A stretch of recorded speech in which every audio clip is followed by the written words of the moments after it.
দেশের বাইরে আমার কোনো ঠিকানা নেই, এটাই হলো আমার ঠিকানা।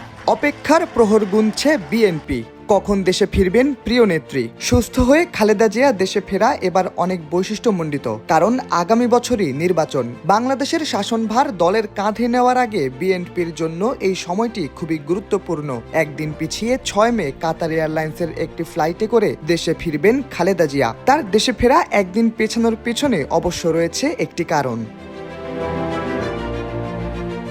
বেশ কিছু নিরাপত্তার কথা ভেবে একদিন পেছানো হয় সাবেক এই প্রধানমন্ত্রীর দেশে ফেরার সময়। কয়েকটি গোয়েন্দা তথ্যের ভিত্তিতে সে কারণ উঠে এসেছে গণমাধ্যমে। বিমান বাংলাদেশ এয়ারলাইন্সের যে ফ্লাইটে করে তার ফেরার কথা ছিল, শেষ মুহূর্তে এসে সে ফ্লাইট থেকে 2 জন কেবিন ক্রুকে অপসারণ করা হয়। বিমানের একাধিক সূত্র জানায়, অপসারণ হওয়া কেবিন ক্রুরা শেখ হাসিনার বোন শেখ রেহানার ফ্লাইট পরিচালনা করতেন। বিমানের ফ্লাইট সার্ভিস বিভাগও এই অভিযোগের প্রতি সমর্থন জানিয়েছে।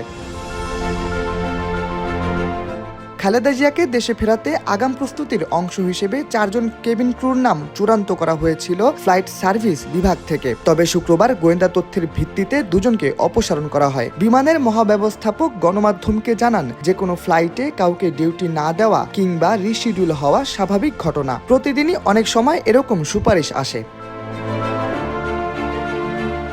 এদিকে জানা গেছে, দেশে ফেরার পথে কাতারে যাত্রা বিরতি করবেন খালেদা জিয়া। তাকে বহন করা এয়ার অ্যাম্বুলেন্সে 4 জন মেডিকেল ক্রু থাকবেন। এছাড়া তার সাথে সফর সঙ্গী হিসেবে আরও 14 জন থাকবেন। কাতারের আমির গত কয়েকদিন রাষ্ট্রীয় সফরে রাশিয়া ও আমেরিকায় থাকায় বিশেষ এয়ার অ্যাম্বুলেন্সটি পাওয়ার অনুমোদন পেতে অপেক্ষা করতে হয়েছিল বিএনপির। খালেদা জিয়ার উড্ডয়নের আগে চিকিৎসকরা প্রথমে তার স্বাস্থ্যের পরীক্ষা করবেন। এ সময় দেখা হবে তিনি উড্ডয়নের জন্য প্রস্তুত কিনা। এ সময় খালেদা জিয়ার সঙ্গে দেখভালের জন্য থাকবেন বিএনপির ভারপ্রাপ্ত চেয়ারম্যান তারেক রহমানের স্ত্রী ডাক্তার জোবাইদা রহমান ও আরাফাত রহমান কোকোর স্ত্রী সৈয়দ শর্মিলা রহমান, এবং সঙ্গে থাকবেন যুক্তরাজ্য বিএনপির সভাপতি এম এ মালেক খান ও তার স্ত্রী। শাহরিয়ার আহমেদ, সময়ের আলো।